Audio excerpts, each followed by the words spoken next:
بسم اللہ الرحمن الرحیم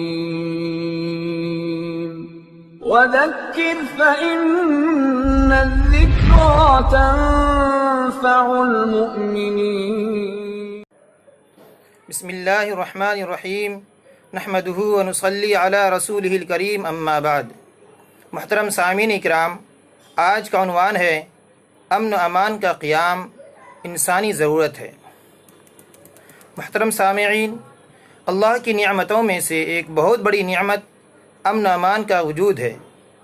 ہر انسان فطری طور پر امن و سکون کا دل دادا ہوتا ہے، اس سے اس کے ذہن کو سکون اور قلب کو سرور ملتا ہے، اور امن و سکون کے نہ ہونے پر انسان بے چینی میں مبتلا ہو جاتا ہے۔ امن ہی ہے جس کی وجہ سے لوگ اپنی جان و مال، عزت و آبرو اور اہل خانہ کے بارے میں مطمئن رہتے ہیں، اور اس کے بغیر ہر آن خطرات کے بادل منڈلاتے رہتے ہیں۔ یہی وجہ ہے کہ کسی قوم و ملت کی تعمیر و ترقی کے لیے امن کا قیام بنیادی حیثیت رکھتا ہے۔ اس لیے امن و امان انسانی اور بشری ضرورت ہے۔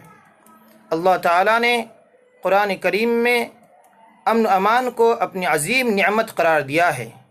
اللہ تبارک و تعالیٰ کا ارشاد ہے، کیا وہ یہ نہیں دیکھتے کہ ہم نے حرم مکہ کو پرامن بنا دیا ہے، جبکہ ان کے ارد گرد کے لوگ اچک لیے جاتے ہیں؟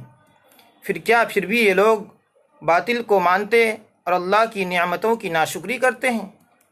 قرآن کریم میں دوسری جگہ اللہ تعالیٰ کا ارشاد ہے، لہذا انہیں چاہیے کہ اس گھر یعنی کعبہ کے مالک کی ہی عبادت کریں جس نے انہیں بھوک کے دنوں میں کھانا کھلایا اور انہیں خوف سے بچا کر امن عطا کیا۔ اس لیے ہمیں امن و امان قائم کرنے کے لیے بھرپور کوشش کرنی چاہیے۔ اس کے لیے ہمیں جس چیز کی بھی قربانی دینی پڑے اس سے گریز نہیں کرنا چاہیے، حتیٰ کہ ہم امن و امان قائم کر لیں، کیونکہ امن ہو تو انسان تنہائی میں بھی وحشت محسوس نہیں کرتا، جبکہ خوف کی وجہ سے انسان جلوت میں بھی مانوس نہیں ہوتا۔ نبی کریم صلی اللہ علیہ وسلم نے ارشاد فرمایا، مسلمان وہ ہے جس کی زبان اور ہاتھ سے مسلمان محفوظ رہیں، اور مومن وہ ہے جس سے لوگوں کے خون اور مال محفوظ رہیں۔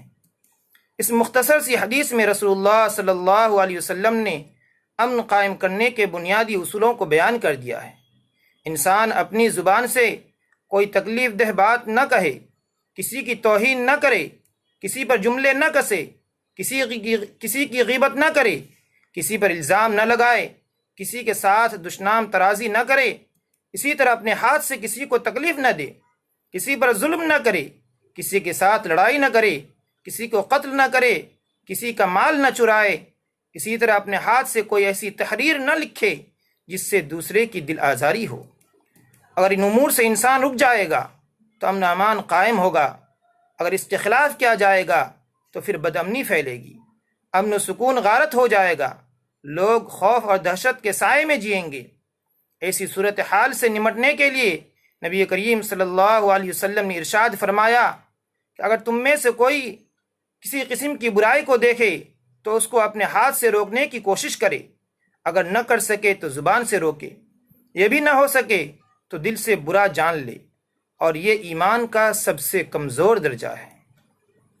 یعنی اگر کہیں برائی ہو، ظلم ہو، ناانصافی ہو، دھوکہ ہو، بدعنوانی ہو، جھوٹ ہو، غیبت ہو، وعدہ خلافی ہو، قتل ہو، تو اسی طرح اس کے علاوہ دوسری برائیاں بھی ہوں، تو ایک پکا سچا مسلمان کے لیے ضروری ہے کہ وہ ان کو روکنے کی کوشش کرے، اپنے معاشرے کو ان برائیوں سے پاک کرنے کی حتی الامکان کوشش کرے۔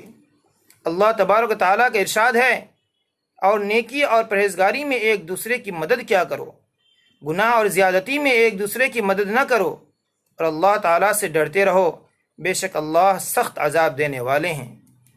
اس آیت کریمہ میں اللہ تعالیٰ نے معاشرے کو پاکیزہ بنانے اور اس سے برائیوں کو ختم کرنے کا ایک گر بتایا ہے کہ نیکی کیا جائے اور مل کر انہیں بڑھایا جائے، اسی طرح گناہ اور ظلم کو ختم کرنے کے لیے ایک دوسرے کا تعاون کیا جائے۔